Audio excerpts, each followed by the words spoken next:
most people say diet, the word diet in general, the first thing that comes to mind is food or calorie restriction of some sort. And the reason for dieting is almost always the same. It is to get leaner, get slimmer, get shredded, hit that arbitrary number on the scale, get into an arbitrary clothes size, and that is fine. We are ultimately vain creatures, and it is essential for us to look good before we can feel good. And of course, the more confident and comfortable you are in your skin, the more likely you are to head out into life, try out new things, approach people. You're just more adventurous in general. The problem, however, arises from how dieting, mainstream dieting, is generally carried out. So what it does not do is address the cause of why you are actually unhealthy and unhappy at this point of time. The reason you have got to this stage where you have gathered all this unhealthy fat on yourself is, as you're guessing already, the way you feed yourself. You have been feeding yourself all these years. So processed food, processed meat, processed carbohydrates, sugar, and all the junk out of packets, cans, tins. And besides that, there is the host of other lifestyle factors. So the exposure to Wi-Fi, blue light, sitting in these environments, in offices, surrounded by all this electromagnetic radiation without actually offsetting it with enough movement or exposure to nature and sunlight. And so how do you end up trying to fix yourself? By restricting your food. And restriction can be done in a plethora of ways. So you might choose to restrict a certain food group in the form of carbohydrates, or restrict fats, or restrict sugars. Throw in some intense exercise into the mix, and hey, it works for some time. It works for quite a while. You might see yourself losing weight, see those abs pop in front of the mirror. But the question you have to ask yourself then is if you are truly happy and healthy. Because if you take anyone who has been dieting for an extended period of time, you will find that firstly, they are very obsessive about their food. There's always meal planning, meal prepping. Their food generally seems to be very boring. They're always fighting off cravings for sugar, cravings for processed starches, carbohydrates. They're always looking forward to that day when they'll eat their first slice of pizza, a slice of cake, bite into that chocolate after hitting their goal number. And then also they are always cold, they are always fatigued, always never in a good mood. There's no constant energy. Sometimes people might even tend to feel depressed from day to day. And the only thing sustaining them through this period of restriction is oftentimes the approval of others, those likes on Instagram, right? I mean, what a fucking terrible way to live. The problem also is that dieting always results in compensation. So with restriction of food comes compensation.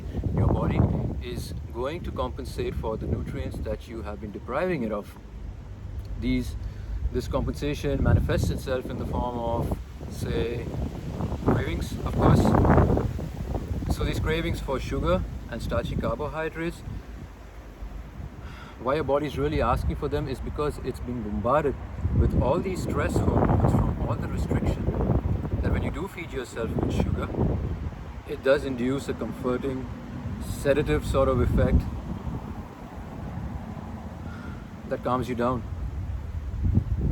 And so you bounce back and forth between restricting and binging, which you try to justify in the form of, say, cheat weekends or cheat days. This continues for however many years of your life, I think, until at some point where you lose your grip on things due to stress or a family circumstance or work situations where you just might have to let go, causing you to gain back all the unhealthy weight that you managed to keep off. This continues till you're maybe old enough to kind of think that, hey, I don't need to diet anymore, I don't need to look good anymore. Why not just eat all the things that I want to eat? Or even worse, eat the things that your doctor tells you to eat. So where am I going with all this? I want you to look at this whole diet thing from another angle. So imagine approaching it, say, instead of feeding yourself to look good, what if you actually taught yourself to feel good first, so that you automatically arrived at a state where you look good naturally. And this whole feeling good thing comes from feeding yourself nutrient dense food. What do I mean by nutrient dense food? I mean food that is as close to its natural form as possible, obtained directly from nature, and so dense in nutrients that you would have to eat not a significant amount, not a large amount to feel satisfied. The satisfaction that I'm talking about is not the kind of satisfaction or the oral pleasure that you get from sipping on a sugary drink or biting into a cake. It is a very subtle, long-lasting, very deep-rooted kind of satisfaction that comes from both your brain and your body. So when you're eating nutrient-dense foods, you will find that you would have to eat a very small amount of it before your body and your mind starts nudging you and saying, hey, we've kind of eaten enough, there's no need to eat anymore. And it's a very unique feeling because you won't find yourself stuffed after a meal, probably like you haven't eaten either. And the energy that you do get from that nutrient-dense food is not only great in its volume, it's also, more importantly, long-lasting and constant. So it lasts, say you happen to miss a meal, you wouldn't find much of a dip in energy. The energy would be constant from waking up at sunrise all the way to going to bed at night. Your mood would definitely be constant. You would be focused in the present a lot more, not thinking about the past, not worrying about the future. And this sense of being, this consciousness also progressively grows into a greater self-awareness. So you grow more conscious of the effect of things like caffeine, alcohol, man-made products, processed food in general, the effects of these things on your body and how they negatively impact this constant, peaceful energy of yours when many years, months ago, they seem to induce a very artificial sense of comfort. And of course, this self-awareness grows into an awareness of your surroundings, so you grow conscious of the effects of blue light from your screens and the Wi-Fi radiation and all these electronics.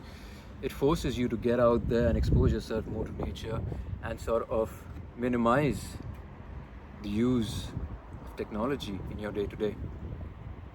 This further grows into a hyper-awareness of all the bullshit that you've been taught, learned, and told to believe by the medical institutions, by your schools, by people in authority, by the internet and the fucking media.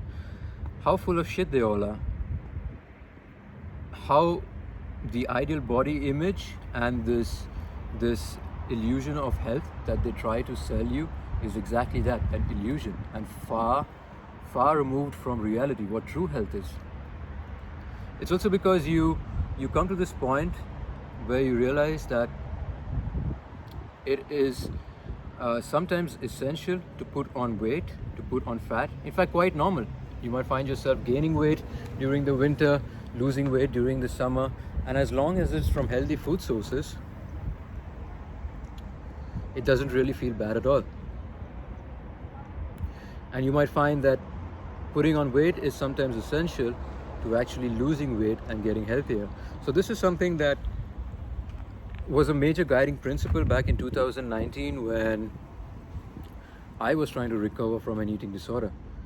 I was reading Arjunus Wonder Planets' We Want to Live, watching a lot of his lectures, and he basically advocated putting on fat for a period of 2 to 3 months, holding on to that fat and then losing it over a period of 2 to 3 months again. The reasoning behind this was that fat acts as a solvent for toxins circulating in your body. So in the period of time that you were holding on to fat, the fat would draw all the toxins to itself until there came a point of time where your body said, you know what, enough is enough, it's time for me to get rid of this fat. And you would come to that stage naturally. You don't even have to force yourself to restrict or starve. You would naturally fall sick, lose your appetite for over a period of weeks, where you would dump all the fat, dump all the weight. And doing this over a period of time would automatically render your body in a state where it would settle at its natural body composition. So for men, that can be anywhere between 12 to 15%. For women, 18 to 20%. And the interesting thing is, he advocated getting fat on natural foods like raw milk, raw honey, fruits, and a lot of raw meat, because the fat that you did gain from these raw, close to natural sources of food was firstly smaller in their molecules as compared to fat gained from cooked food and processed food and vegetable oils, which tend to occupy more space. And although a person who is feeding themselves these healthy foods might carry around 18 to 20% body fat, they do look much slimmer in person. And of course, the fat only makes you feel stronger. It doesn't slow you down. It doesn't make you feel sick or sluggish in any way. Another question you might be asking is this sense of hyper awareness and this acceptance. Is it really natural? I mean, think about it. If you were out in nature, of course, taking any man from his office and throwing him out in nature now, he would not survive. Out in nature, you do need a very strong sense of awareness of self and your surroundings, because you're always battling against the forces of nature and always trying to defend yourself and your tribe from predators. Without it, there is no survival of the fittest, right? And it is possible to get to this state of well-being of both mind and body through diet alone. How do you get there? The first step, of course, is ridding yourself of all that you have been taught and all that you are being told by the media and all these influencers on social media that are selling you the perfect body image, the perfect diet plan, all these fitness plans. It is incredibly naive and foolish to think that these authorities have your best interests at heart. Rid yourself, disconnect from all of it, and set out on your own journey. The key guiding principle in your own journey should be to keep it as close to nature as possible.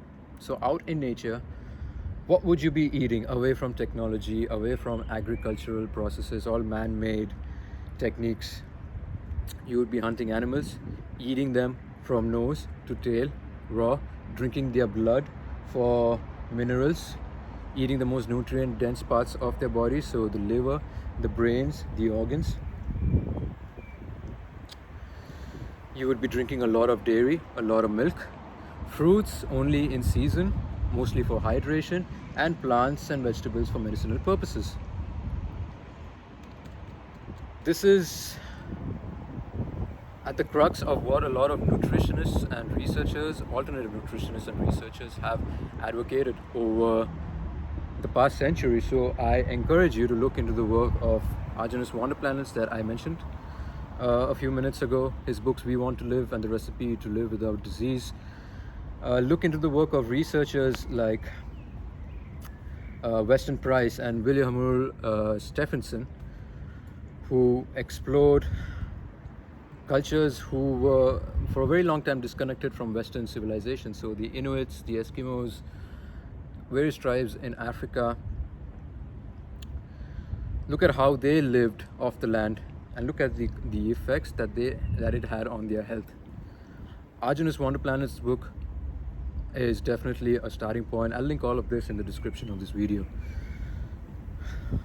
In a way, people who are already suffering from a host of metabolic diseases, so like diabetes or fibromyalgia, irritable bowel syndrome, they are kind of lucky in the sense that they are forced to find a way of life that gives them better health in the long run, and if possible, possibly nullify the problems that they're going through.